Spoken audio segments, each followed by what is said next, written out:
Hi y'all, this is Daisycakes, and it's another Goth Thursday, and I'm just going to adjust my light over here. Hold on a second, it's a little dark.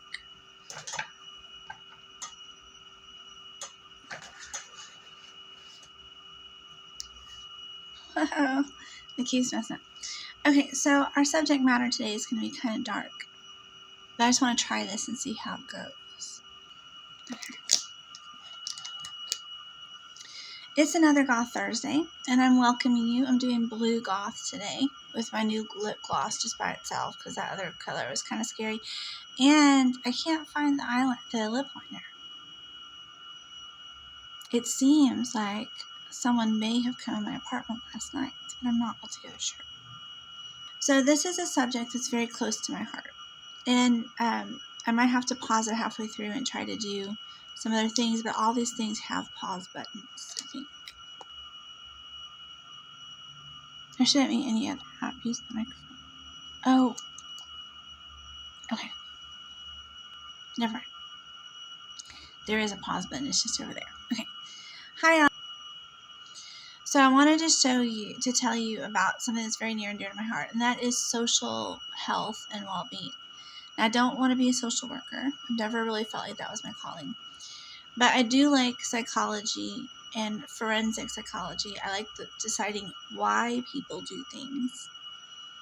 And when I see trends in the world that upset me, I try to make sure that people can understand what they are in a better way. So one of the trends that I've noticed in the world is that people tend to assume that when it's a one-person death, that there wasn't ever anybody present else, and that it was probably some sort of like self-inflicted problem, which is a huge problem in our country.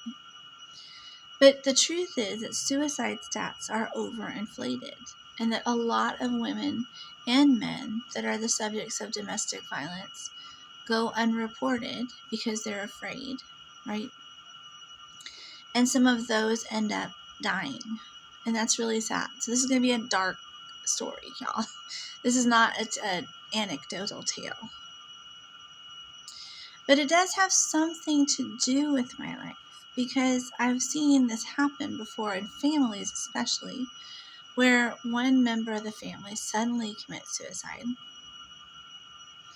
And somewhere in that immediate family is a dangerous individual. Perhaps they've been hidden by their family for years from the public. Perhaps they've been sort of in and out of institutions, although people that are in institutions aren't usually violent, y'all. But maybe they've been in and out of prison or jail or whatever. Or they have like an ex-boyfriend that's a little violent, or they have some sort of clear, dangerous person in the environment at some point, right?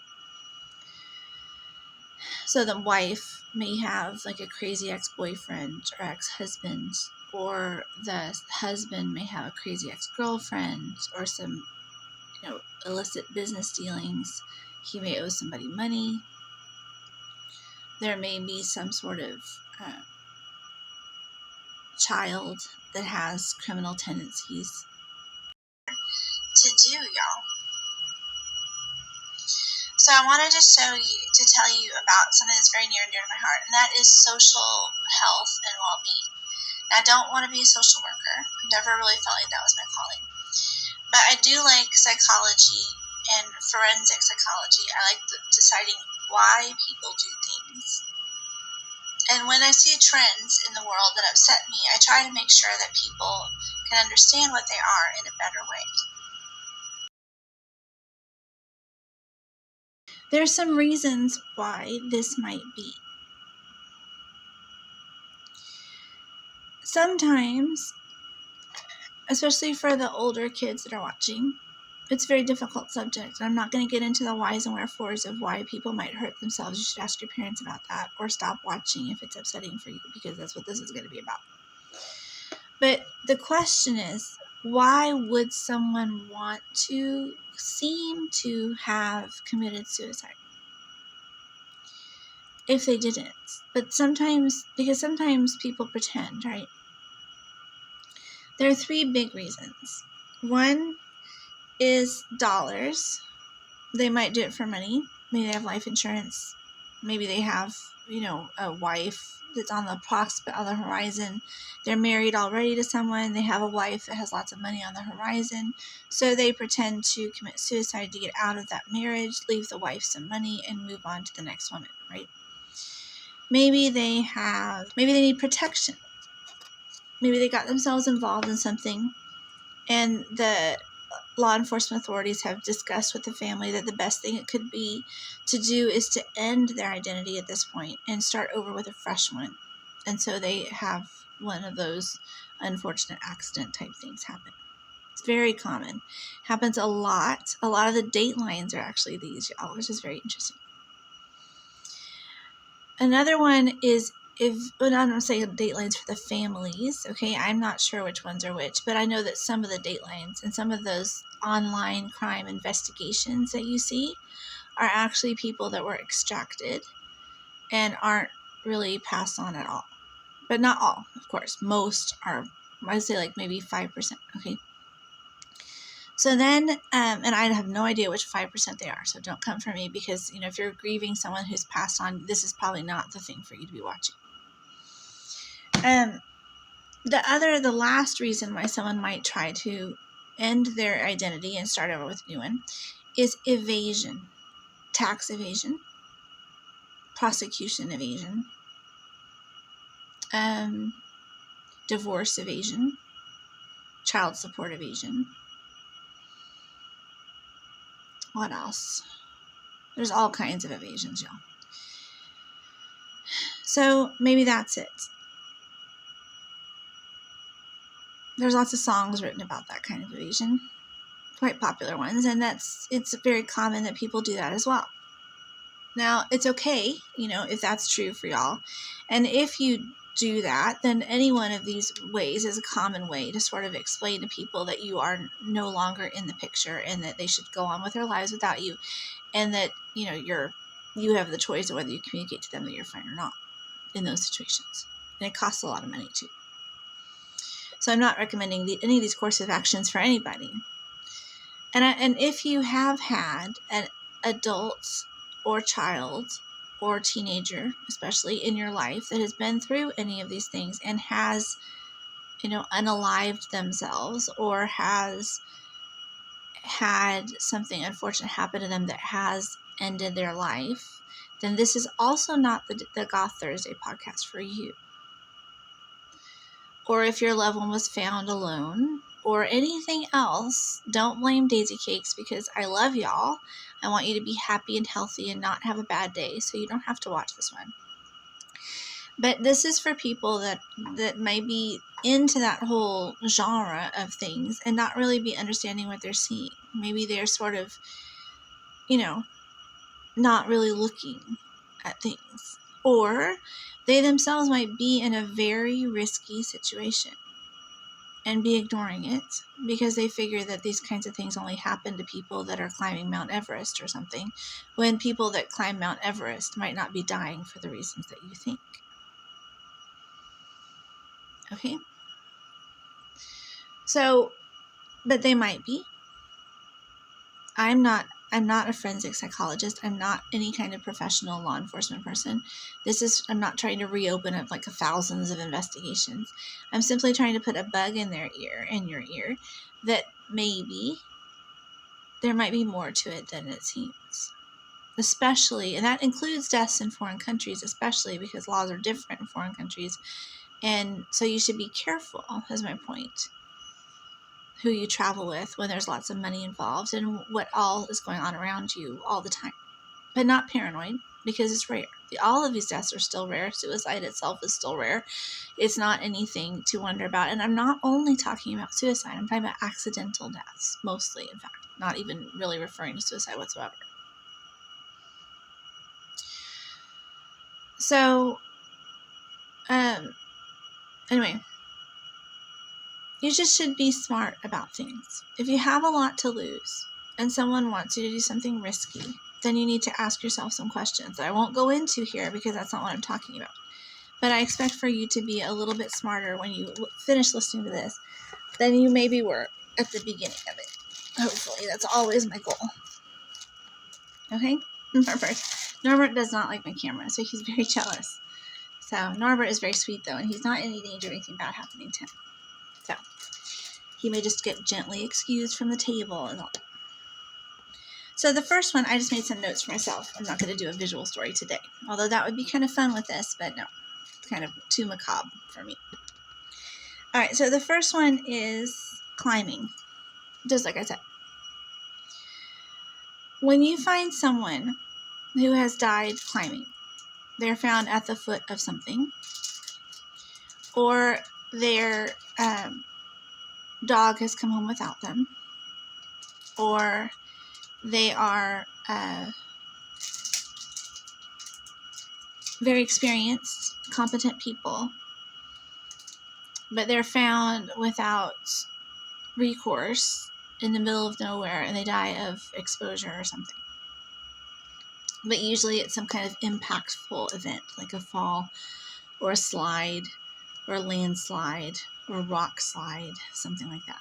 Okay? That could be physical violence from another person. It's quite likely, in fact, especially when it costs a lot of money and people go a little nutty in higher altitudes. Maybe they got their oxygen stolen from them. Maybe they were all of a sudden psychotically thought to be too much of a bother. Maybe they were dragged up there in the course of some sort of violent robbery or attempt on their life lower down. Maybe they were walking and came across someone that was not a good person, either by design or by accident. But anyway, when you find someone generally at the foot of something, it's even if they do have suicide risk factors in their lives, it's very risky to assume that that's what caused it, unfortunately. And this is why you want to be careful when you sign up for these things, to make sure and go with vetted people. You might want to take over a year to vet them. Okay? Take a long, long time, y'all. You need to know these people. You need to know who they're dating. You need to know what they do for fun. You need to know who they owe money to. You need to know so much about people. These clients can cost millions of dollars, and no matter how happy-go-lucky you are, you have to be smart about it, okay? So there's that. Remember, Daisycakes is still a little sick. And I get this little, whenever I'm talking, I get like an itch right here. I don't know why. Anyway, the next thing that happens all the time is hiking. So remember, we have these reasons for wanting something to happen, some sort of situation to occur that would explain you being unalived in some fashion. Okay? So dollars, protection, evasion. That's different. We're talking about misadventure, basically, that's put down to some sort of accident, one-person accidents, or suicides. Hiking's another one. Okay? Hikers hike in general. People don't usually go hiking unless they know what they're doing. Now, if you know a super risky type person, you might want to ensure that they don't do anything by themselves and that person is also very safe.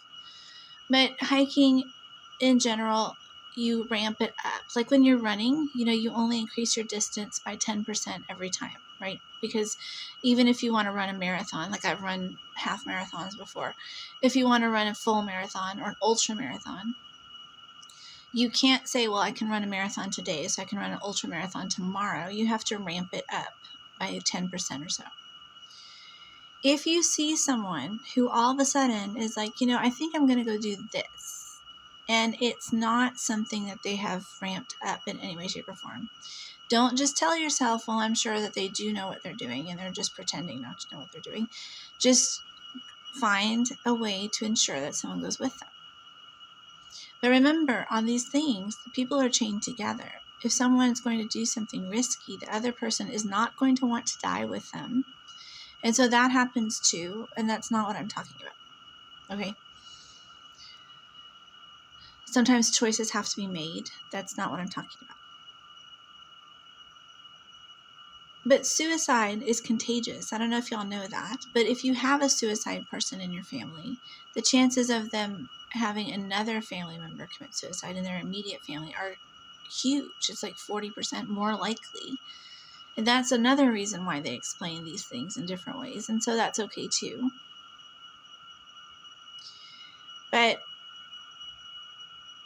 And sometimes these kinds of things cover up those kinds of suicides, and that's not what I'm talking about either. Everything's very complicated. I'm talking about victims of domestic violence that are found, or gambling debts or the other kinds of murders that are found at the foot of things when they shouldn't have been.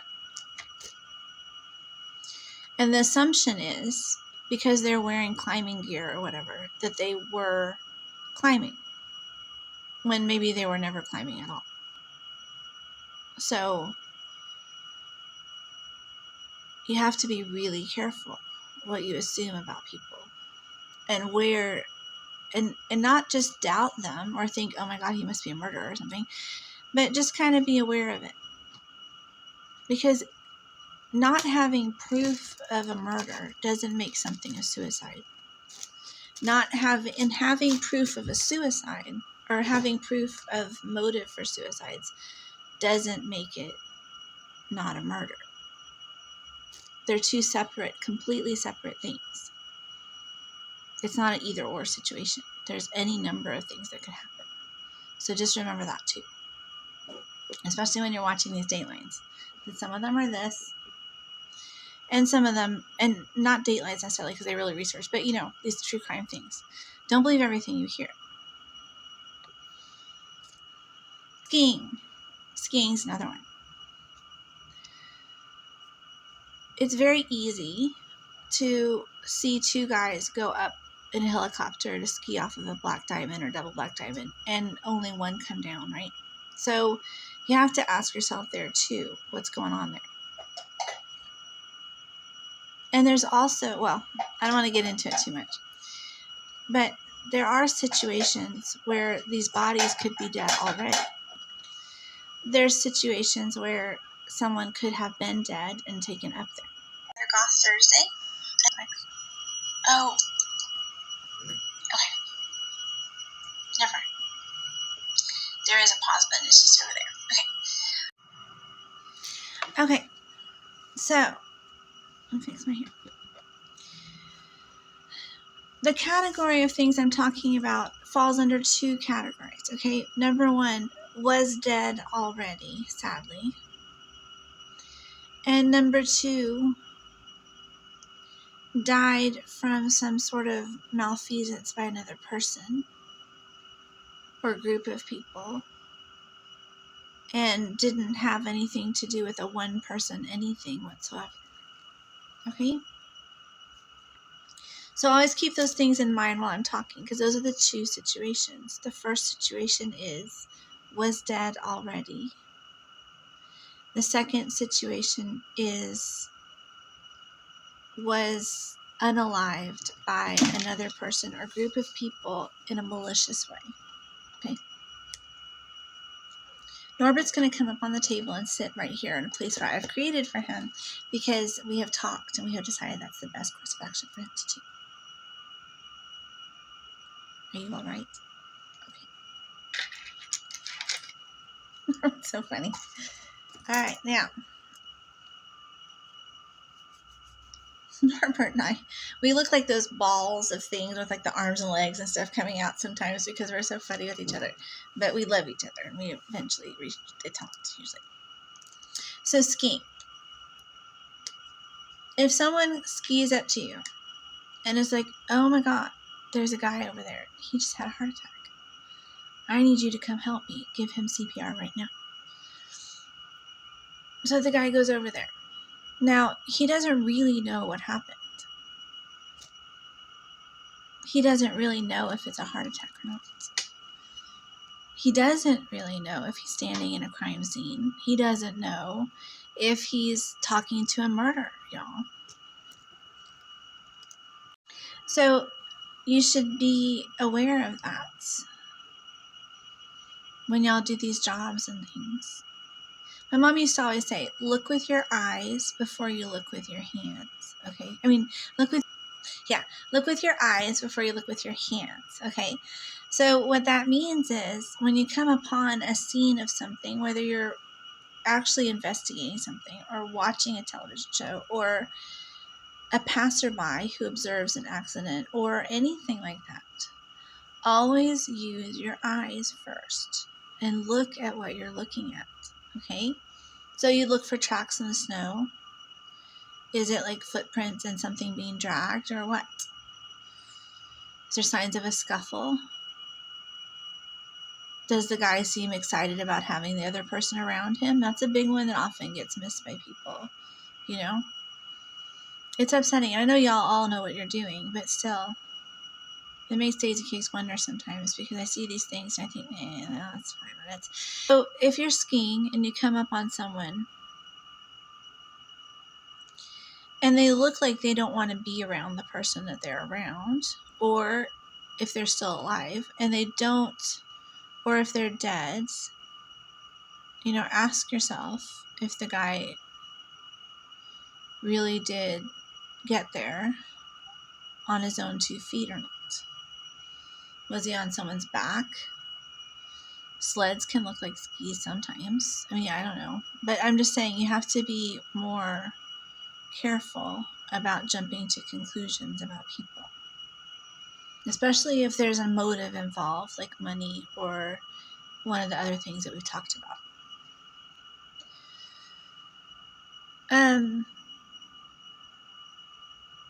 Skiing.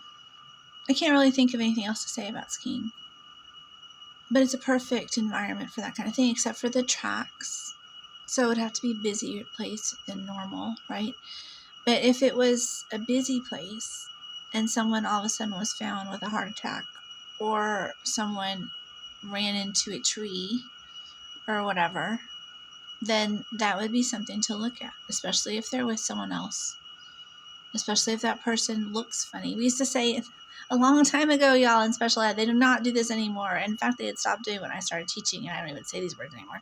But they used to talk about ILKs, interesting looking kids, right?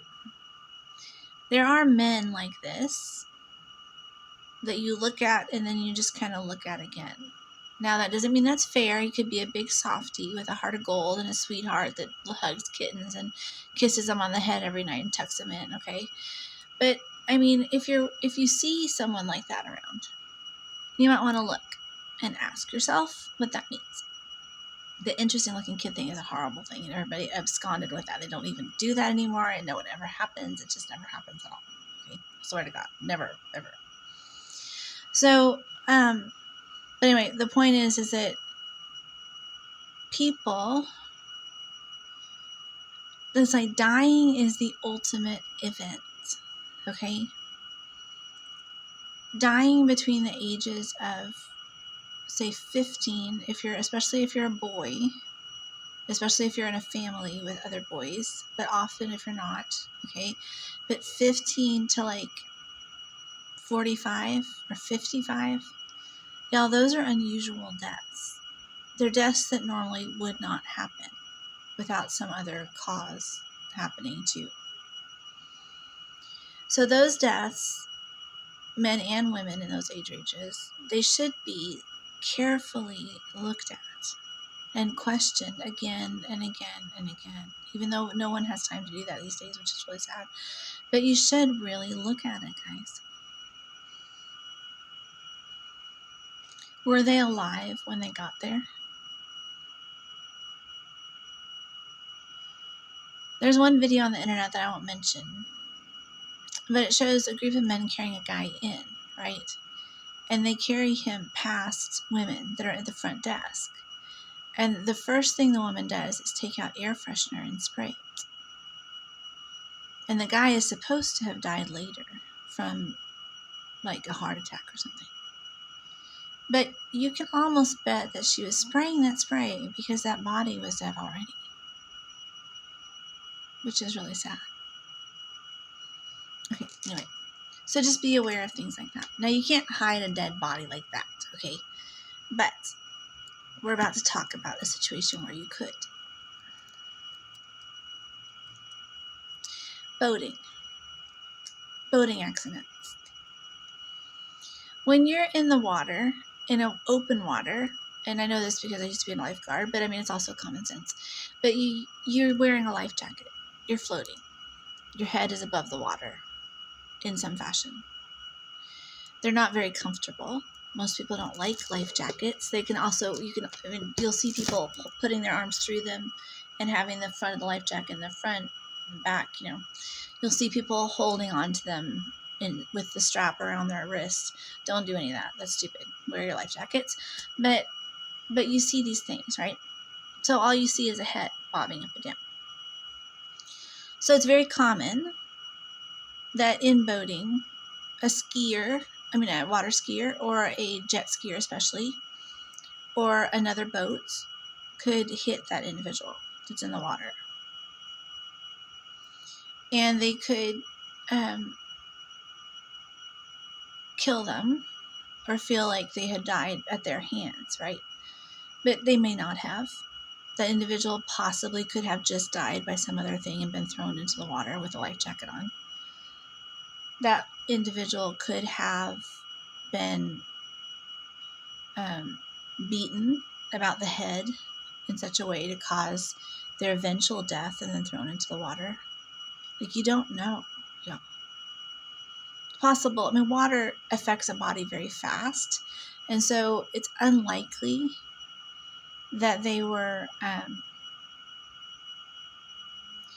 in the water for very long if they were dead.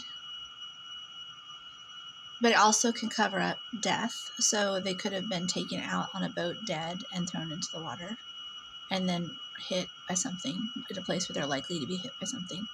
I mean, all these things are very possible.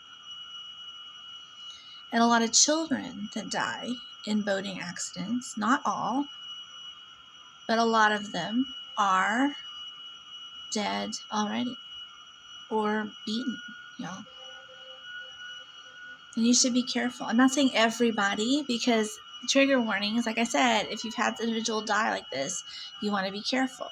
Okay, you don't call up your police department and say Daisycakes said that this was probably a murder and you should look at it again. Okay, because most police departments are smarter than Daisycakes and they know these things already. Still waters run deep, right? So it's possible that they already know that these things are quite possible, which is really sad.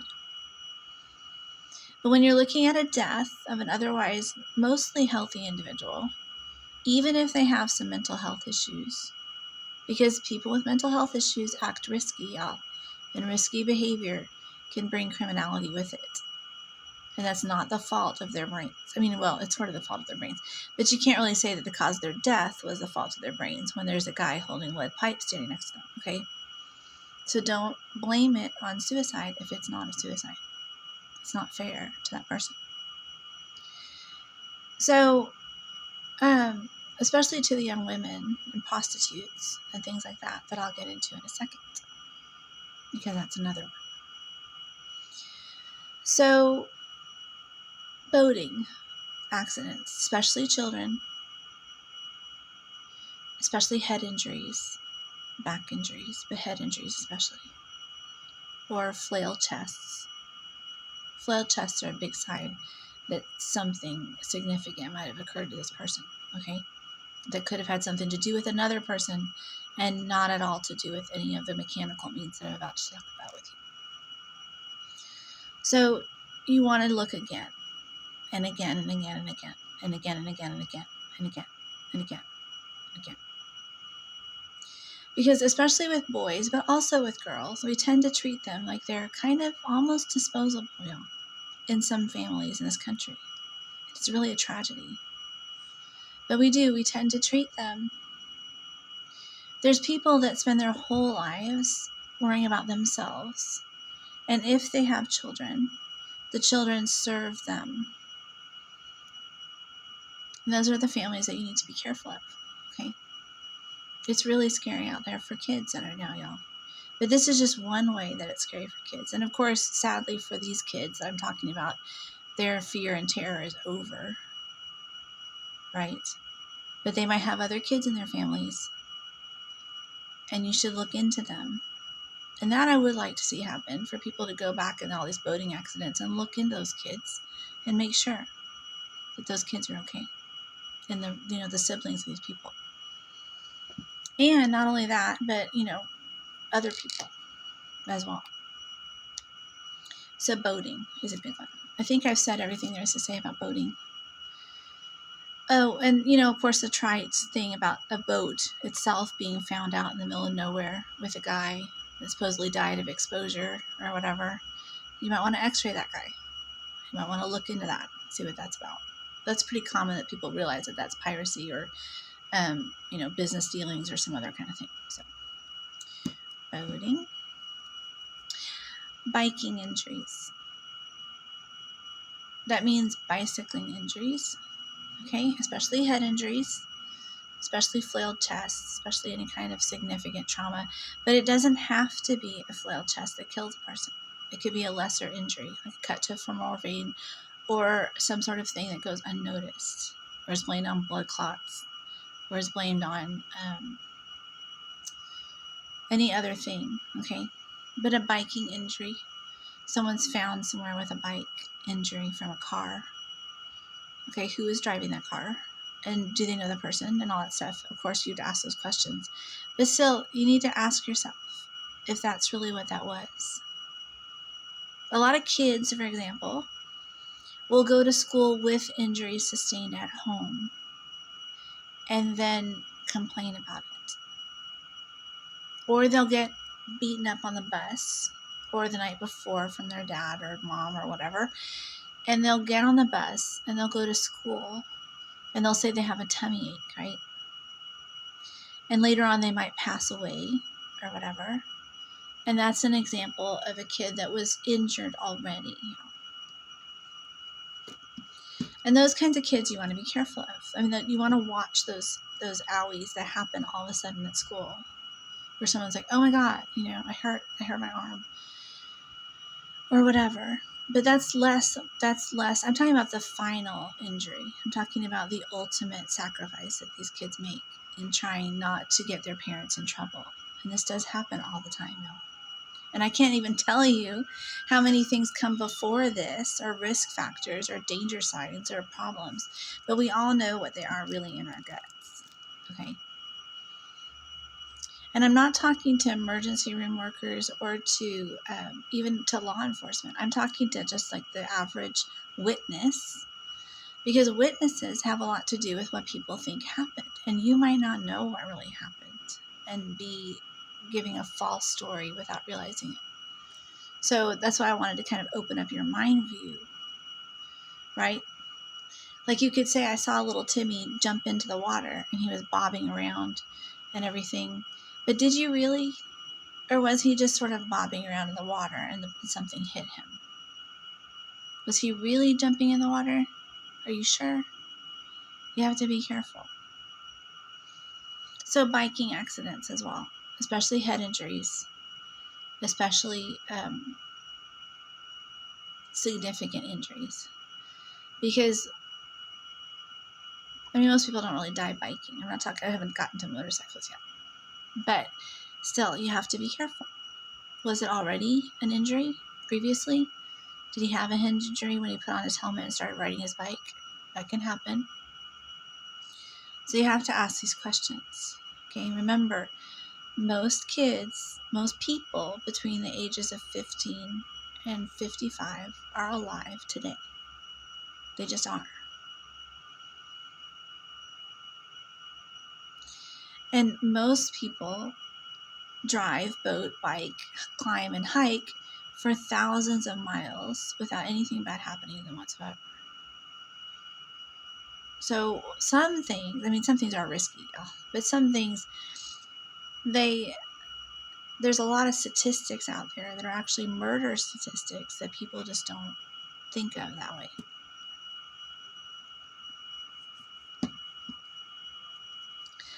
motorcycle accidents. Now, some people have deserved and undeserved bad reputations. I'm not talking about them. I'm talking about the guy that you find at the bottom of the flyover with his motorbike next to him.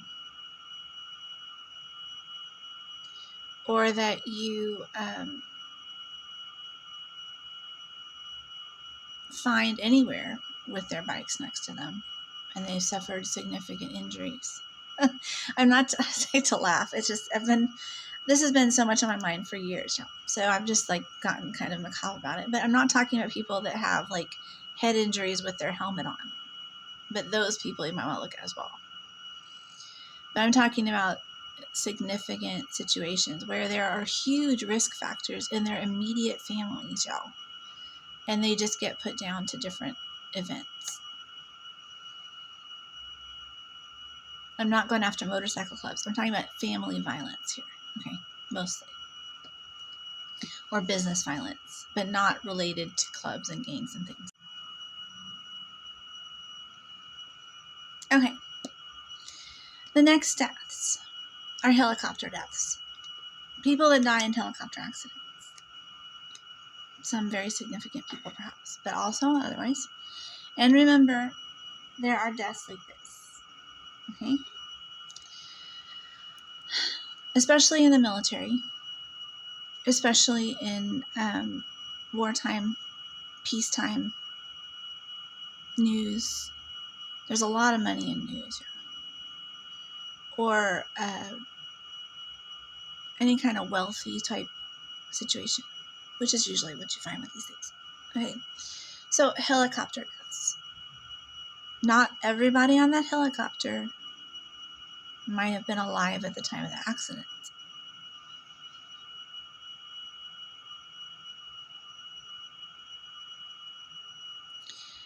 A lot of people could have been, and also not everybody that's supposed to have been on board might have been on board at the accident time either. So you should check for these for sure. But also, especially when there's survivors in helicopter accidents are a little bit suspect sometimes. Were they really on that helicopter? Did they die from some other injuries? Do they have risk factors for violence in their lives, y'all? Was there only one survivor? Was he really on the helicopter? Was there some reason for this to happen? Is this actually murder and not an accident? Were they added? Okay, not for everything that happens, but just for significant things. Or was it one of these things?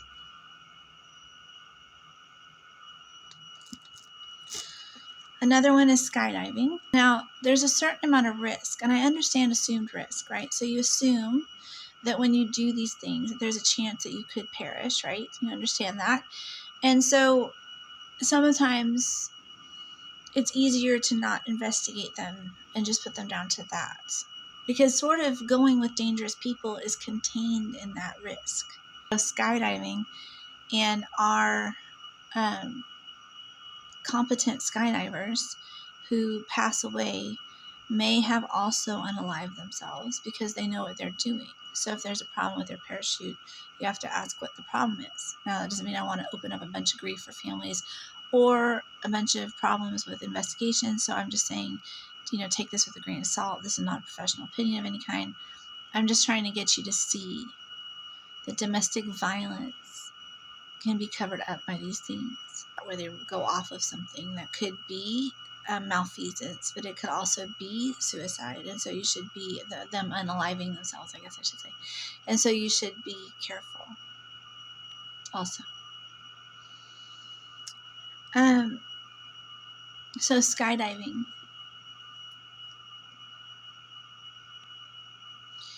You always should ask yourself, because when you find someone that's injured somewhere in the middle of some place with stuff, hiking gear, climbing gear, skydiving gear, whatever, you really need to ask yourself these questions.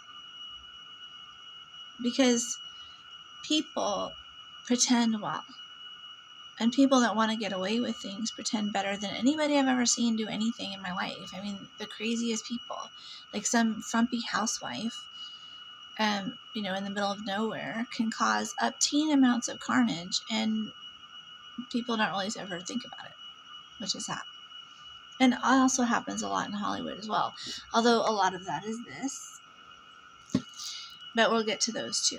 Transportation deaths. This is a big one. Car accidents. A lot of people that die in car accidents. Now, you can't hide a dead body. Like there's different things that go on with people when they die that I'm not going to get into here that mean that to a certain extent, this has to happen fairly quickly. Okay. So I'm not talking about someone's kept in a freezer for a year, although that could be a skydiving death. You never know. They could just be put out in a field thaw or something. But this is an accident where it happens fairly quickly after the violent death. Okay. So car accidents. Someone could put someone in a car and put a brick on the accelerator. They could do any number of things with a wrecked car and put the person in it. They can do lots of stuff. They could beat the life, unfortunately, out of a person and then put them in a car and have an accident and say they were unrestrained. And this happens more than you would think, especially with children, especially with women, passengers, whoever's likely to be a passenger in a car. And so it's important to ask the questions, to recreate things, to ask yourself if it's likely, and look for those dangerous people in the background. Because some people only do things once and get away with them. Some people do them over and over again. You don't really know in these kinds of situations who's going to end up being someone that pops back up again over and over and over again at the time. But I always think of those girls in the killing fields of Houston, looking up at the sky, life draining out of them. And they have a story. And we don't know what their story was, but they do. And they just don't have any way to tell us what that is. So, and I see this all the time. I have lots of links that I can't post because they have something to do with someone's family, or they're like, not like personal, but on the news you see all the time and you're like, oh, okay, that's probably fishy. And some of them might be from law enforcement. And some of them might be from, other protected people like fire department people or people that are important in the community, or they could be, and I just don't want to get into all that. So I don't post like, such as this kind of thing. And a lot of them are due to this if they're famous, but there are people where you wonder, like James Dean, for example, but people like that, where you wonder, did they die at the hands of someone else? And then were they put in the car? And a lot of times people know, and they just don't say. And it becomes kind of the source of a whisper campaign or a long-time lore or whatever. But we're talking about prevention being the better part of a cure, right? So we want to look into those situations and ask ourselves what we would have noticed about that situation before they got into it that would have been interesting to find out. Okay, so transportation. Car accidents. Single car accidents especially. Cars that go into water especially. Because, like I said, water covers a multitude of sins. And what else? Trains. Anything having to do with a single car train accident. Anything having to do with, like I said, that age group that's so special, that should be alive and thriving, that if they aren't, there's usually a reason. Okay? Not just risky behavior. Even alcoholics, y'all. They could be an alcoholic and not be driving drunk. A lot of alcoholics never drive drunk ever in their lives. And they could be depressed and not want to commit suicide. Many things are possible. Okay? So a single car train accident, could be a cover-up of domestic violence, especially if one person lives through the accident, especially if there's witnesses, because there's not, especially in all of these cases, y'all, if there's witnesses, the witnesses are suspect, because there's never witnesses to stuff like this if it's real. That's what I noticed about the stalking things that happened to me. The reason I stopped filming myself in the window is because I was like, well, that's odd. Why would they be doing that? I'm filming, they're performing, that seems fake. So I did stop, because the fear that they were causing in me was real. But they were acting to achieve a goal of their own, either fame for a minute or some kind of exposure or to get rid of me or whatever, that I didn't want to participate in it. And the reason that my attack looks like an accident is because it was an attack, right? I mean, I wasn't filming to be attacked. I was filming because there had been things building up to my attack that made me nervous. And so the attack itself was sort of like haphazard and not cinematic and not like, very whatever. It was very awkward and horrible and gross and awful for me. But it wasn't planned, right? And so it looked like an accident. Because all of these things that are really murders and things look like accidents, just like that. I didn't know it was going to happen, but he did. And he wanted it to look like an accident.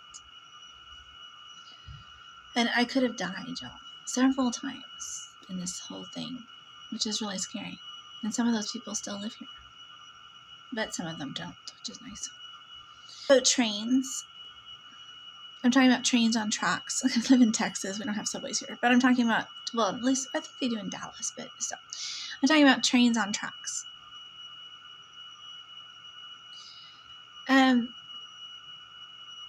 That's not really a common way to commit suicide. And it is a way to cover up a violent death. However, like I said, if this has happened to you, this is probably not the podcast for you to be watching. And although you should revisit some of our other episodes, and please come back and don't stop watching us entirely, but this is probably not the episode for you. Okay?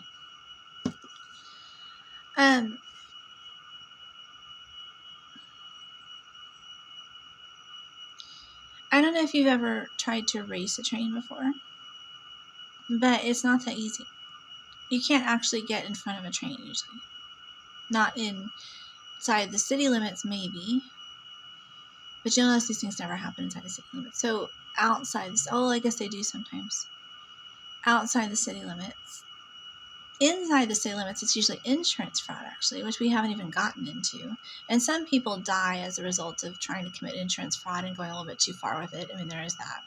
But inside the city limits, it's usually insurance fraud because the trains have sensors in them that automatically, like the MTA or whatever, and they automatically will slow themselves down when an obstacle is detected, but not always fast enough. And they do impact people, and sometimes they impact, things, but usually they're not impacting them at a high rate of speed. Whereas a regular train, that's going to be something that's significant injury. So sometimes it means that person was injured already, especially if they're in the passenger seat, especially if they don't make any attempt to save themselves. And that's true for all of these, y'all. And especially if there's some kind of dangerous person in the immediate environment or the promise of one in the immediate environment. What are the kinds of transportation? Plane accidents, small plane accidents. In the case of small plane accidents, it's quite common that someone was either dead already or was injured on the flight. And this can be true for those like FedEx, UPS type plane accidents, or any kind of Cessna type accidents, any kind of plane accident at all, really, because planes usually stay up. So, especially where there's survivors, especially where there's dangerous people in the environment or lots of money or some sort of illegal trafficking or something going on, then those are probably not accidental. And sometimes even those pilots get blamed for committing suicide when they probably weren't committing suicide whatsoever. So, let's see, trains, planes, automobiles. What else? Drunks that lie down in the middle of the street. Y'all, drunks don't lie down in the middle of the street. Don't believe that. Sadly, I wish that they did. There used to be an old myth in Texas, I don't know if it's anywhere else, but that drunks, people without homes, would seek warmth. So they would lie down in the middle of the street, is a story, and would accidentally get run over by people in the car, in the street. And this was very popular rumor. It was a very popular myth for people. I mean, actually, it's like, people really believe that, right? And also, come to think of it, you might want to look into animal deaths as well, because there's some horrible people out there, y'all. And this can happen with animals too. But they probably died from being beaten and robbed and left in the road, usually. So that's another category of people where people think that they died from what looks like sort of man versus car accidents are always suspect. Especially if the car isn't really affected, especially if the person driving the car is an ILK or has something else going on with them. An interesting looking person. ILP, I guess I should say. Or has something else going on with them. Those are always people to be wary of. Cars, trains, boats, planes. What else?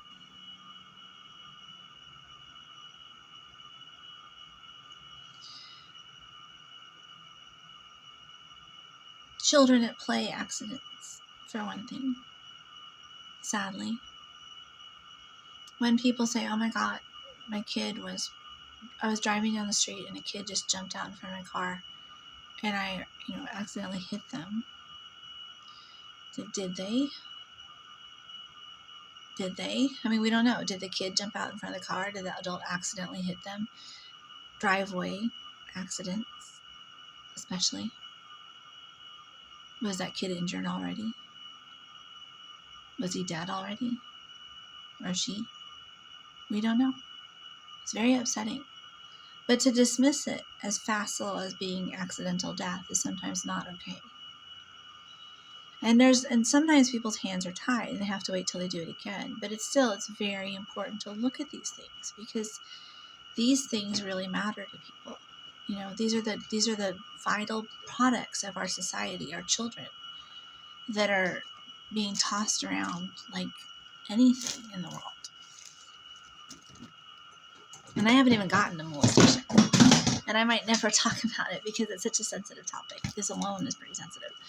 But these things matter to me because they happen every day, especially when economy is down, which is another big soapbox of mine, especially when unemployment is up, or when people are home or laid off or disgruntled.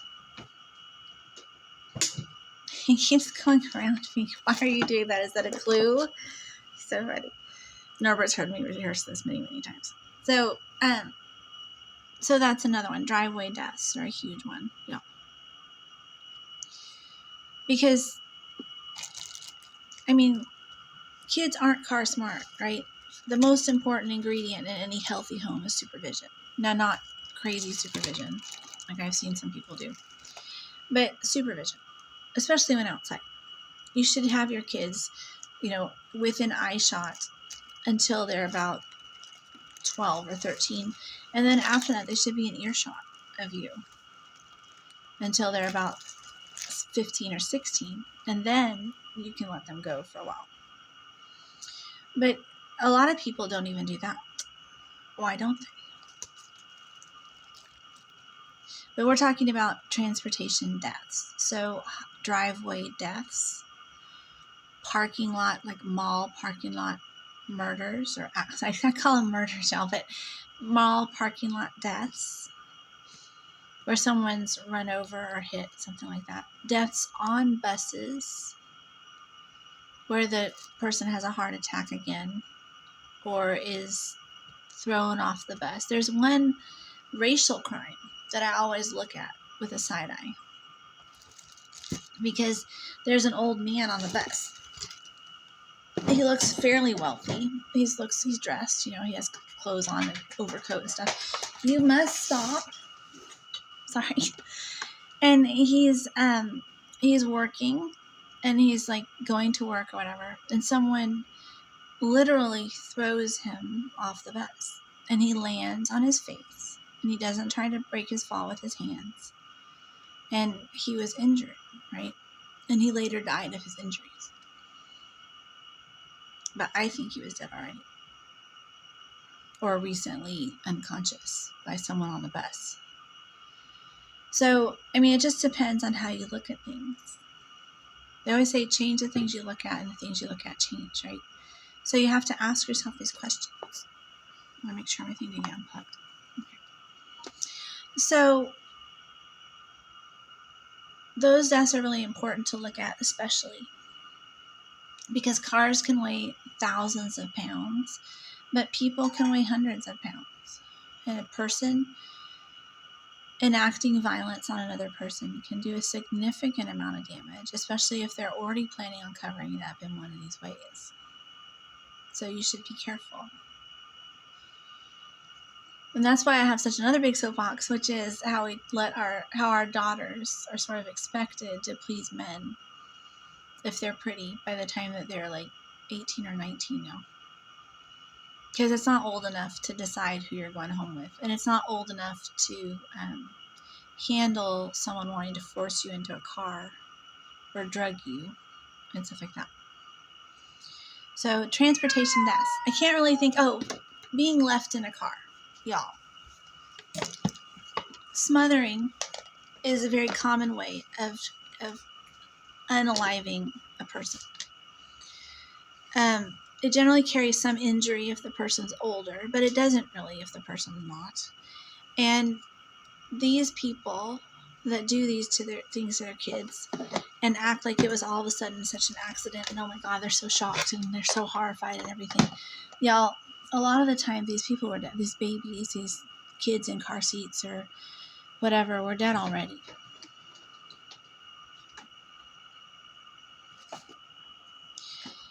And if they weren't dead already, then they could have had more motive for doing it than you think. A lot of these parents, even teachers, even people that are working in very important jobs that have this happen to them, they owe people money, and they're into some illicit businesses, and that can cause these kinds of things to happen. It's like a petri dish of things like this. And luckily it's rare still. But you never really, I don't know if you've ever had kids in a car, but kids make noise, y'all. They always do. They're snorting or snuffling or sneezing or cooing or gurgling or whatever. So just remember to look twice at those deaths as well. What else? But see, transportation is distancing. We get on it, we get off of it. We board it, we disembark. We get on. One big one. But we get on it, we disembark. We put things in, we take things out. It's distancing. We are separated from our normal environment. We feel like our real lives exist to the left or the right or outside of this transportation moment in our lives, whether it's a boat or a bike or a car or a plane or whatever. We feel like there's this sort of this thing about how, and we see that with Jeffrey Epstein, for example. And that's, very common. And it's actually true. There's things that you can do in open water and open sky that you can't do on land. And that's part of being a human, making these choices for ourselves. And having this availability is part of learning to grow up and be a real person in the world. There's not necessarily anything wrong with some of the things that go on in open water, but it is a hotbed of things. And it's another question you should ask yourself, because not everybody that you go with might have the same intentions that you do when you go into open water. So you should be kind of aware of that. International water, I mean, open water just means no, beach or whatever. But I mean international waters. So that's another feature of transportation. And then there's cruising, y'all. Cruising is another popular way of unaliving someone. It doesn't mean that they were necessarily alive to start with. It doesn't mean that they were necessarily, that what people witnessed was really what they witnessed. A lot of people might be covering, and then there's the need of families to often cover up suicides, which is unalivements, which is also another thing, y'all. But that's not what I'm talking about here. But in general, like I said, keys are, there often will be a head injury or significant injury to the body. There often will be witnesses where there shouldn't be usually normally witnesses to something like that. And because remember, life happens, like I said, on the spur of the moment, right? If it's going to be an accident, it's a slip of the foot or a wrongly tied cable or a sort of something like that that causes a moment of problem. And it's not planned out or witnessed or at a good time of day. It's hard to explain. It's like if the weather, especially weather, look at the weather. Because if the weather doesn't match the event, then it probably wasn't what they're saying it is. And that's really huge for car accidents. It's huge for boating accidents, especially. It's huge for climbing things. It's huge because remember, whoever went up has to come back down. The person that does the thing, whether they're a big ugly or a issued person or some sort of disgruntled child or whatever gets on has to get off. Whatever goes up must come down, and they want to have a good day for themselves. So they often aren't going to pick the worst weathered day in the world. It's usually just like the terrorists on 9/11. It's going to be a day where they get the most for their moments. And usually so they can get home safely. That for transportation deaths as well. Was it a clear day with no problems on the road? Was anything out of the ordinary, basically? Okay, school accidents. Allergic deaths are a big one. Did they die of an allergy? Or did something happen to that person? Did they get suffocated or smothered or something? Did they have some kind of event happen to them? Were they trapped in a piece of playground equipment? Or did someone use excessive force and over-restrain the student and cause them to be unalived? Are they related to the student in some fashion? Is there some sort of familial problem going on there that you need to look at? And things that happen on the bus, like I already said, are a huge one because that kid was probably injured already. And that's a big indicator of child abuse. It's not a little indicator of child abuse. Now we come to the one that's nearest and dearest to my heart because I love animals. Animal attacks. A 3-year-old goes outside and was eaten by a pit bull. That child probably, and this will be trigger warning, so if you have anything having to do with someone in your family getting injured by an animal or anything like that, do not come for me, okay? This is a fair thing to ask, someone to ask. So when a 3-year-old goes outside and gets eaten by a pit bull, especially if they're unalived or significantly physically injured, there is a likelihood that that child was injured already by the family members. People that have dangerous dogs are often known to be dangerous themselves, and it's very likely that these people have put this child in a situation to cover up something else. So you should look again. Remember, most animal attacks are limb injuries, outer limb injuries, the foot, the hands, the legs, the lower legs. It's rare that an animal attack will progress to the point of being fatal, except for by shock, which can happen, which is really sad. But it's very rare that it will progress to the level of fatal, of throats, of heads, of stomachs, etc. Especially to cover up sexual abuse. Of any kind of animal attack story. Someone goes out in the middle of nowhere and they're trampled by a herd of elephants. That's probably physical abuse. If someone has a family dog they love forever and that family dog just all of a sudden eats them, then that's probably, a marauding neighbor or a violent family member or something.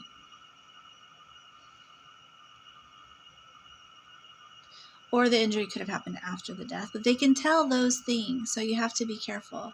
But I'm talking about pre-death injuries, pre-injury injuries, okay? That they have to rule those out, and sometimes that's hard to do. But the truth is that animals, the dogs, leave children alone usually.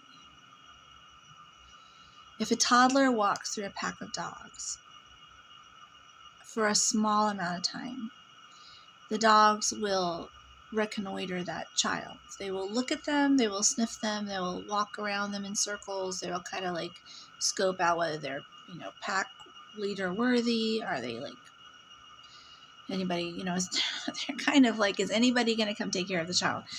And they won't usually attack the child at first, right away, okay? And most of these deaths are said to have occurred very quickly, which is unlikely, especially if the animals know the child, but also even if they don't. So you have to ask yourself, what are they trying to cover up? For example, the Andrea Yates situation. Sometimes, I haven't gotten there yet, I should wait. It's a whole different thing.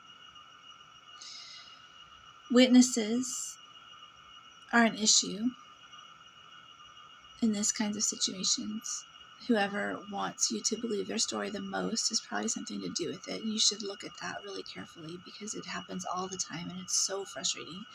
But it matters, y'all.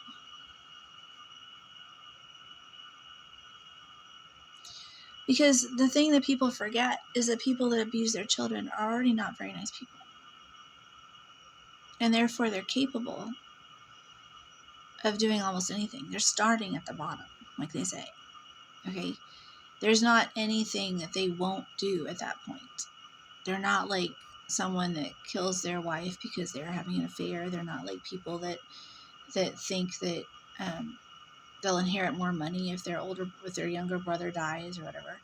These are bad people already.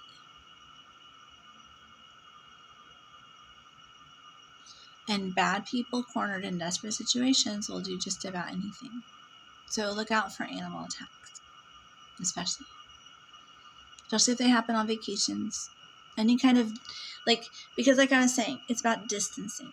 The farther away you can get a person out of their environment, the more likely it is that they did this on purpose, okay? Because like a safari is an extra distancing thing. Any kind of ultra distancing thing. Like, you go away and then you go up Everest, that's an extra distancing thing. If you go away and you go on safari, that's another extra distancing thing. If you fly somewhere and then you go on a cruise, another extra distancing thing. Because the criminal mind always believes that the best antidote to discovery is strangeness, basically. The more strange the behavior, the more unusual the behavior, the more removed the behavior is, the more unlikely discovery is, they think. But actually, it kind of works the opposite, but that just depends. Because when you're at home, and you should remember this too, because this matters, home accidents especially, but I haven't gotten into those yet. But home accidents are a big deal because people that are close usually won't talk.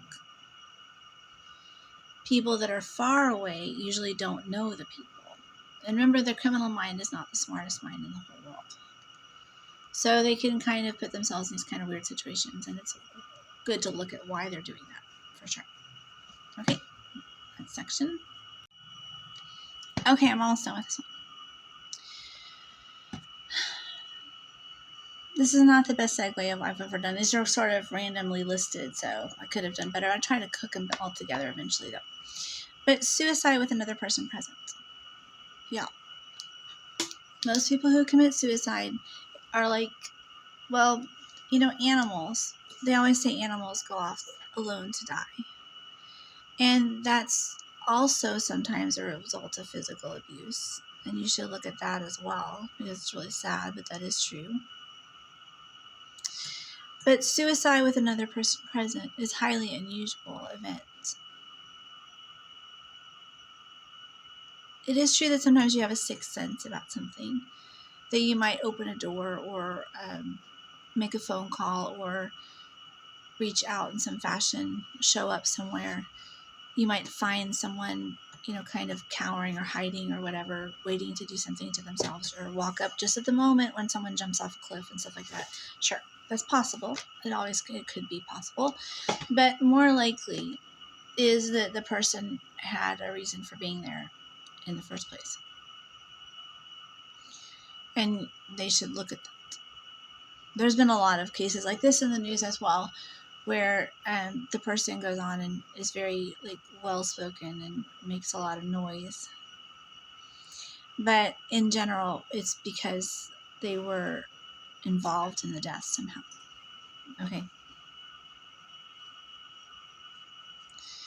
And this just depends on how you look at it. I mean, it just depends on how much you want to look into something like that. But I feel like these people need a voice, all these bodies everywhere. And I think that they need a voice of someone to kind of look and say, was that really what happened? Or are they just sort of saying that's what happened? Don't always believe the witness. Witnesses are very suspect. Always question the narrative. It's a very important quote in my life.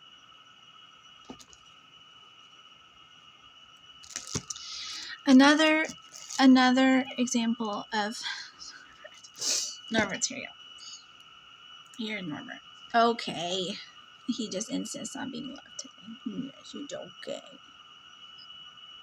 He looks at me like he's sorry, but he really just can't live unless he's right next to my face. I don't know why. But electrocution. Yes, I know. Electrocution is another way that people cover up deaths done by physical violence or workplace accidents. I guess you could say. We'll get to those too. But electrocution for sure. Electrocution is rare. It hardly ever happens, in fact. And they can tell the difference between someone that, puts a toaster in their own tub and someone who throws a toaster into a bathtub when there's a dead body in there already. But they can't always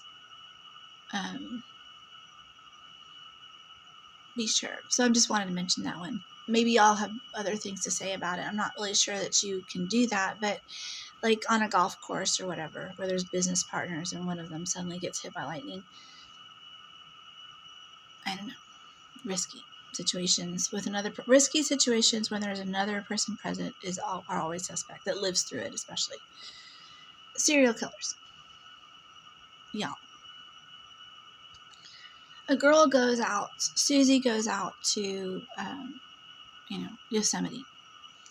And sorry, Yosemite, not mean to bring any bad publicity, but Susie goes out in her car with her boyfriend Tommy, and they're going to go out and make out under the stars in Yosemite, have a great time, right? And one of them doesn't come back. And especially if they're not from the area and there is some kind of serial killer event going on in the area, that could be one. Or if people... What? Oh, yeah. The other thing is, and any accident that happens around, well, I haven't really gotten to that yet. I'm going to wait, Norbert. Okay. Norbert wants me to remind you to talk about, I'm just kidding. He doesn't really talk to me, but he's sort of reminding me about marriage deaths. So the serial killer deaths. A lot of these serial killers, I've always wondered if they were catch-all deaths. Like, let's just load them up. But I don't think they really do that, law enforcement, I would hope. Anyway. But I'm just saying, you have to be more questionable about those things. Was the girl already injured? Was she running from some sort of dangerous situation at home? Was there some sort of physical abuse going on in the home that made her leave? Was there any prosecution of that? Because that's what gets me, is once people die, they stop going after the reasons, Okay, hold on. They stop going after the reasons for people dying. And so the abusive husband that made her run away, or the horrific abuse suffered at the hands of her mother or father, or the prostitution that he was forced to engage in when he was a teenager, or whatever, is never followed up on or prosecuted. And that, I think, is kind of terrible, These people didn't show up in a vacuum. It's not like the Twilight Zone where she's getting gas at the filling station and some mysterious stranger walks up to her. They usually... Hold on. I don't know what is with Norbert today. But they usually are running from something, or going to something, or injured already. Okay. Norbert is just having a little fit, y'all. And he's a very good boy. But let's see. So serial killers. Now we come to a big one. Drowning. And I'm just going to mention drowning and fire together because they often cover up both physical and sexual abuse, which is a whole other category of crime that covers crimes that cover up these things. But drowning and fire cover up sexual abuse. It's a known thing. Where you find something caught on fire and a body, you can almost bet that there was some kind of thing on that body that they were trying to destroy. So again, if you've had a relative that has drowned in some sort of perhaps well-known or not so well-known incident of drowning, or some sort of fire accident, then you might not want to watch this episode. But it has to be said, y'all. For example, Andrea Yates, it's possible that those kids were sexually abused, and that she was doing more than just having a religious mania moment. She could have been trying to cover up crimes and witnesses. She could have been trying to cover up anything. So these accidents where someone goes out and they drown all of a sudden, especially women on boats with lots of men, especially men on boats with lots of men, or children that go out on these party boats or whatever, and one of them drowns all of a sudden. They could be trying to cover up physical evidence of a bigger crime. And I say bigger crime because those crimes tend to repeat. So I hope you hear me. That's really important because people talk about fire all the time as a hallmark of people trying to cover up crimes. Oh, I have a lot of shirts that look like this, just so you know, but they try to cover up a bunch of crimes like that. But what they're really doing is covering up abuse, not just the crime. So always look deeper, because some of those witnesses may not be as innocent as you think of all of the things. For example, let's say that a woman is found drowned after a party on a boat involving 15 men and maybe 6 women, and no one's talking. Well, there could have been some rape happening there. And some of those men that didn't commit the crime of murder could still be rapists. Or they could have been the perpetrators themselves. Some of the women can rape people too, or they could have had any kind of other thing going on that caused that woman to lose her life. So you have to watch out for that too. These things I'm talking about where dead bodies get hit by jet skis or boats or whatever and are found, they have limb injuries, a random limb injury, not bilateral or whatever. They could have bilateral injuries too. They could have any kind of other injury than what you would expect. Even the slightest injury that you don't expect in these kinds of situations can signify significant sexual or physical abuse. And they should be looked at. And I always believe, honestly, that people I think they should have a bunch of different registries. And one of the registries I wish that they would have is a witness registry.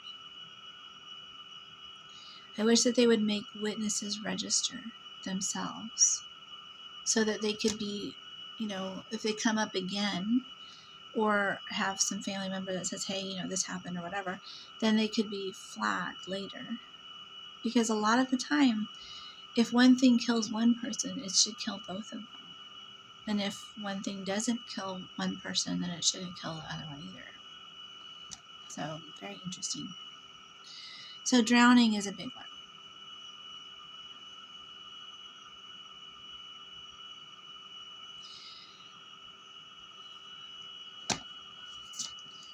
Because the thing about these crimes is the ones that involve, especially the ones that involve children, but the ones that involve more than one person, can involve many other crimes as well, which are risk factors for murder, and which don't get investigated once a murder happens. Does that make sense?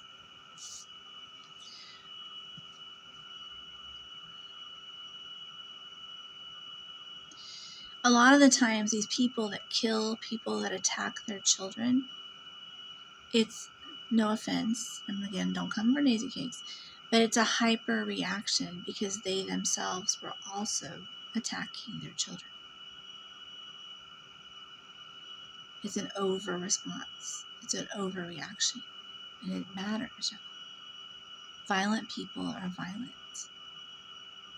It doesn't matter if they're, it's not like some mild-mannered pastor that wakes up one day and that's another one too, but it's not like a mild-mannered pastor that wakes up one day and just decides to go shoot someone that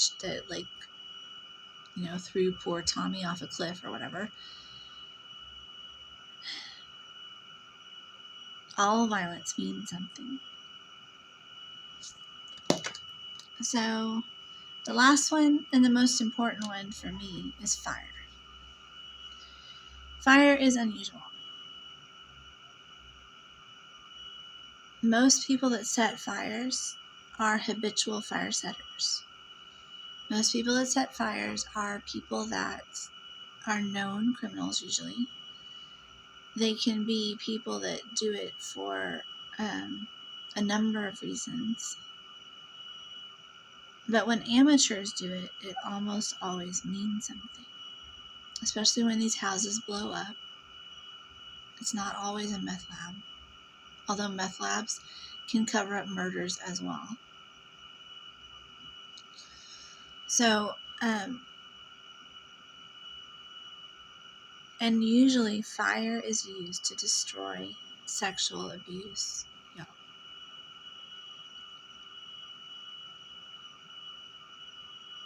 And even when these dogs die, and children die, and women die, and men die, it's to cover up abuse as well. Of those things, I'm not kidding. Fire doubles every 60 seconds. So it's fairly predictable at the beginning of this blaze. So where the blaze starts matters. Whether there's survivors matters. Whether there's money, of course, matters. But it's a real problem because it's another one of those distancing things because you leave the fire, right? So when you arrive on the scene, the people that were where they were aren't there. They're outside. You don't really know where they were, especially if there's witnesses, especially if the witnesses, well, nobody even has to profit. That's the weird thing about the human brain, is the human brain confabulates sometimes. And it doesn't confabulate events. Like you could say, I saw a guy in a black and white shirt hit a woman over the head with a pipe on the street corner, right? But what your brain does is it adds in. So you could say, I saw a mean looking guy, or I saw a black guy when really he was a white guy, or I saw a, long pipe when it was really just, a knife or something. And the woman could be some sort of bookie collector, or some old lady wearing a hat, or it could be a man dressed as a woman wearing a hat. I mean, it could be, your brain just only knows so much. It's just a place to start. It's not the end word on everything. So fire is a big deal because no one is on the scene of anything when a fire happens. Everyone leaves immediately when a fire happens. So the crime scene is sort of obliterated. And it's difficult because some of the people that die in fires are drugged to death. Some of them are shot. Some of them are bludgeoned. Sometimes there's, like I said, abuse to cover up. And it's just really difficult to know, So, and then there's these things that also have a lot to do with fire. Because the person tells themselves, well, of course I have to get a new life and go on now because I don't have my old one anymore because it was in a fire. So fire is quite popular for people to make big changes with. But it's upsetting because fires also cover up physical abuse or just difficult deaths. And I think that's where I'm going to stop for today. But I have a whole other list of things. There's so many. It just goes on. Because, and remember, there may be investigations into these things because, like I said, still waters run deep. And so you can't assume that you can't be paranoid and go around calling everything a murder or misadventure or malfeasance. I guess you'd say malfeasance or murder. So you can't go around calling everything malfeasance or murder. And you can't go around calling everything suicide either, even if there's risk factors, because those are the people that people pick, is the thing. Remember that criminals prey on the mentally ill. They prey on the disadvantaged. They prey on the homeless. They prey on people that don't have people in their lives. They prey on people that are unintelligent or risky, like diamond mine type people, but not real diamond mine type people. But I mean, like the fake kind, right? And that can include murder, because there may be tertiary or secondary people that are uninvolved in these crimes that would be likely to overreact to them if they find out about them. That could be a motive for them to commit murder suddenly. These things happen. And the last group of people that I wanted to mention that are near and dear to my heart that don't get investigated, but they should, and it's a touchy subject, but special needs murders or accidents or whatever. Not because we don't understand why that might happen in a family. Not because we don't want the family to have their happy times later, right? But because people that do these things can do them again, is the thing. So, murders where unalivements, I guess you would say, where a door is left open and a child on the spectrum wanders out, is found dead of exposure or drowned or hit by a car or something. That happens. Murders of, I don't know how to explain it, but you know it when you see it. There's like this feeling you get in your gut where you're just like, okay, that's weird. Suffocations can happen in these cases. Starvation can happen in these cases where a tube isn't in the right place and everybody thinks it is, or it looks good, but it's anything that looks good, but the child is not thriving over time is a big deal. And that's true for non-special needs kids as well. Everybody has a curve, a growth curve, right? If your child is not progressing, then something is causing it to be impeded in its progress. So if your child is supposed to be happy and thriving and they are not, then you need to plot that on a graph and then get a little notebook and just make a little note and then check again in 2 weeks. And you should see sort of a +1, +2, +3 aspect to their growth and whatever you're looking at. It could be cleanliness or hygiene or happiness or anything really. But just remember, moods pass, right? So you want to keep track of these kids and look out for them. They should be gaining weight. They should be thriving. Their bad moods should pass to good moods. Their good moods should pass to bad moods. Like these are normal things that happen to everyone, and they should happen for special needs children as well. If they're dirty because they were playing touch football with their family on Tuesday, then by Saturday they should be fresh and clean. You can look at that.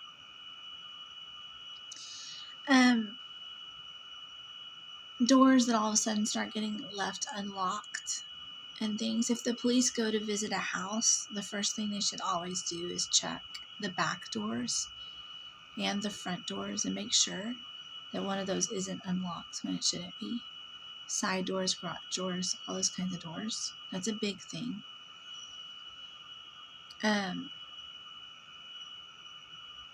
If they're investigating the death of a child, they need to look for child food like bananas or apples or Cheerios or SpaghettiOs or, gummy worms or whatever. Make sure that kid was actually getting the food that they say that they were getting, because, adults eat different food than children do. If they have liquid food, they should make sure that it has the right dates on it, that it's used appropriately, that one of the cans is like 1/3 less than the other one, These kinds of things are things that go unnoticed. But a lot of these kids that die in these accidents aren't dying from accidental death at all. They're dying from either physical neglect or physical abuse or sexual abuse. And it's important that you look. And I'm willing to say it because I've been controversial before and I'll be controversial again. I'm about to post some of my views on the Israeli-Palestinian conflict, and those are kind of controversial. But you'll see that although I might make you not want to think about things, and that would be sad for me because I like having all as viewers, I want you to understand that your eyes and ears on any situation matter more than you think.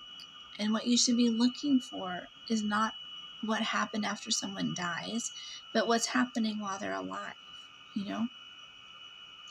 Go in, pick up, if you see a skinny baby, look at the mom. Is the mom able to breastfeed that baby? Is she even trying to breastfeed the baby? Is the mom gaining enough weight? If you go into a house and it has a baby in it, pick up that formula can and shake it. Does it feel like it's being used? Is it being sold for drugs? Is it being traded for some other substance, bartered somehow? If you go and you see a pool that doesn't have a fence around it, ask questions. Why doesn't that pool have a fence around it? Why isn't there a tarp over that pool? Although those can be really dangerous, y'all. That's not sufficient for child protection. And if you go open water surfing or skiing or boating or whatever, go down the path that you want to speed down first at a decent rate of speed. Take that trip down that lane of speed that you usually take. Go down at about 30 miles an hour, 35 miles an hour. Look around you. Look left, right, see what's crossing your path, what's not crossing your path, and then go back and do it faster. You could do that. It takes 2 seconds. And if you see kids that are in life jackets swimming around and one of them's not swimming around, talk to that child, check on them, make sure that they're actually alive and like don't have broken arms or legs or aren't like, and that goes for grown men and women also, y'all. Look for that. Look at them. Really look carefully at what you're seeing with your eyes. If you go past a fancy yacht or whatever it may be, make sure and just kind of look at it and ask yourself questions. Is it still in the same place it was 30 minutes ago? Is it, what's going on? You don't have to intervene yourself. You can intervene anonymously online or by radio or on the phone. But you can never report enough things. When it comes, and I'm talking about like precursors to people actually unaliving themselves or being unalived by someone else. You can never report enough the precursors to it. Is your business partner over his head by like many thousands of dollars, like 7, 6, 7 figures? Are you looking at someone whose wife is abusing them at home? Are you talking to someone who has some kind of problem that could cause someone in the future to want to take advantage of that person physically? Does the child that you're watching know a little bit too much about the human body or about, things to do with, especially when they know about fluids and things? That's not normal, y'all. If they know about anything like that, that's a problem. When I was, this is not for kids, this part, but when I was in 4th grade, they used to give us cigarette butts and nail polish, clear nail polish, and you'd have to like shake it up in your hand and that would be semen. And that's not normal for that girl to be doing that. And that girl got reported eventually because it's not okay. They shouldn't know all of these things all of the time. That's the kind of, that's more than just hearing on the TV, okay? That's a little bit over what you want your 10-year-old to be doing. So that's when you have to kind of ask the questions, make that report. Remember, investigations aren't arrests, and it's just a known thing. So to be able to understand later, if something happens, maybe you'll prevent something from happening. You don't know. So that's why people talk about fire setters when they're little. And I love fire, y'all. I light everything on fire. I've been like so into fire for so long. And people used to think it was a danger. But it's not, because I don't want to hurt people is the thing. It has to be both. It has to be the combination of the things, right? So, but it's interesting to see all these things. What else is a good thing to say before I finish? I'm talking to you people that are complacent in your jobs and your lives and your hobbies and your existences. Your eyes are not being used like they need to be used for people. You're wasted on us because we need you to start paying attention to things. For our own safety, we need y'all to start looking, asking questions, watching things, especially on the water, especially when it comes to people whose lives are ramping up. I said like the woman who needs to gain weight so her baby gains weight, and how you might look at a kid and say, wow, when I pick him up, I can pick him up with this much force, and a week later I should be able to pick him up with this much force, but now I can pick him up with this much force. Well, that's not really great. I have to go, and I'm talking about holding safely onto the child, right? But you can tell weight from lifting things, at least especially I can because I'm a weightlifter, but you can tell weight from lifting things. And you should see an upward trend in people's health, mass, not their weight necessarily, but their overall mass as a person. Their bodies, their bones, their muscles, their sinews, they should gain over time some sort of substance to themselves. And if they don't, there is always a problem. There's never not a problem when these things aren't happening at home. You should look into that. So we need your eyes, all of you people. We need your eyes on things. I always feel like I'm kind of in this alone, and it's so scary for me because there's been several times when I could have died from these people because they don't have limits for their own behavior. They don't tell themselves that they shouldn't get on my Wi-Fi. They don't tell themselves that they shouldn't follow me down the street in their giant cars when I'm walking. They don't tell themselves that they should not worry about what I'm doing so much. They're stuck in the past. They're maladjusted. They're angry. They're disadvantaged. They're disenfranchised. They're resentful. And it's a danger for everybody. And I don't know what to do about it. But I remember that other people see things too. The bank security cameras actually last week picked up 2 of them following me into the bank and waiting for me in the bank, inside the bank. And then following me out and following me down the street as far as their security cameras could see them. And that matters, y'all. That's weird behavior. So I'm speaking to you as someone that might one day be the victim of these people. But certainly I'm speaking to you as someone that knows that even though people can't trust their eyes all the time, they can't trust eyewitness accounts 100% of the time, but you can trust the trend of the person. They think there's something distrustful about this person. This person has alerted their brain in a distrustful way, and that matters. So, anyway, I just want to say, not meaning to call into account 1,000 investigations or 1,000,000 news articles or anything that's on the news, because news can be biased as well. Not meaning to make people wonder who just have accepted finally that their kid committed suicide, whether they did or not. Not meaning to make you look a little funny at the James Deans of the world and stuff. They're so sad. Or that, there's a lot of them. I can't really mention them responsibly, but there's so many people that are boating or swimming and all of a sudden aren't alive anymore. And they're doing it by themselves, which is very risky. So they probably weren't, there's probably another boat that pulled up and left again. And something probably happened. Or they were dead already. Even if it looks like they weren't. So it's important to look at all these things. I just wanted to leave it with you because remember, the point of this one is crimes that cover up physical abuse. Hopefully that's what I made my point about. I have to go watch it again because I don't use scripts, and so I end up sort of sometimes in a different point than I started on. But it still matters, whatever the point is. And the point is that, drunks don't lie down in the street to keep warm.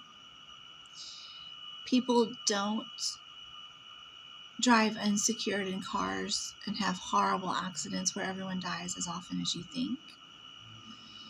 Families don't leave healthy toddlers in the car without checking all the time. People don't leave doors open when they go to sleep for their children to climb out of all the time. And y'all, I know the class man because when I met him in 1998. And I thought he was just wonderful, y'all. So but just because I think someone's wonderful doesn't mean they might not be a secretly bad person, but he doesn't seem to be. But situations similar to his can be covering up family violence. Sometimes they pay someone to take the body away. Sometimes they might ask another person to do something for them. So you have to make sure that you keep a little bit of skepticism, not paranoia, but just skepticism in the back of your brain, and that you ask yourselves if you've really ever seen that person act in any kind of questionable or dangerous way before. And that you're really, really careful, because some people associate with people that are monsters without realizing it. And I don't like to see that happen all the time. Even though a lot of people aren't, or they might be reformed, or they may never happen again, they could be framed. They could have some other thing happen that where it seems like it happened again, but it didn't happen again, or whatever. I've had that happen to me too. But everything is up for debate all the time. Always question whatever narrative you're given. Whenever you see one of these articles on the news, always ask yourself if that's the full story. And if you ever feel like you have more information to give someone, then you should call the local law enforcement office or the FBI and tell them what you have to say. It doesn't hurt.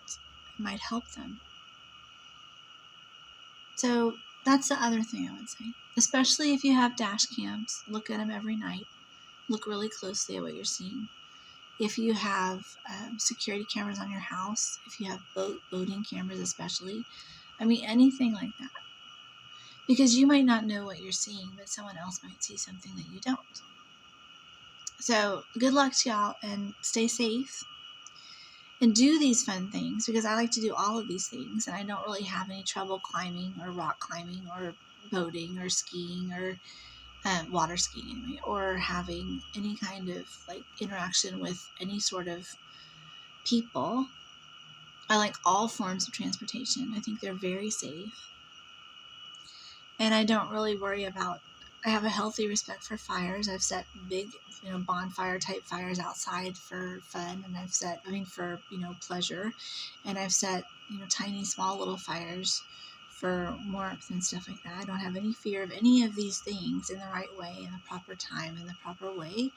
But I do understand their power. And there's so many people, y'all, that just sort of do these things and then just walk off into the sunset, into the into the shadows, and they don't ever do it again. But you always kind of wonder. So just remember, there's lots of people out there you'll never wonder about whatsoever, and those are probably the people that you want to hang around, these green people. And what we need is more of those green eyes on people, because most green people just mind their own business all the time. Anyway, thank you for watching. Please like and subscribe. I don't even know if I'm going to post this fast, but I thought I would just get it out of my system so I could stop thinking about it, because it's been bugging me lately that so many things happen around the holidays especially that are questionable and yet get dismissed as either someone unaliving themselves or someone having an accident. So thank you for watching.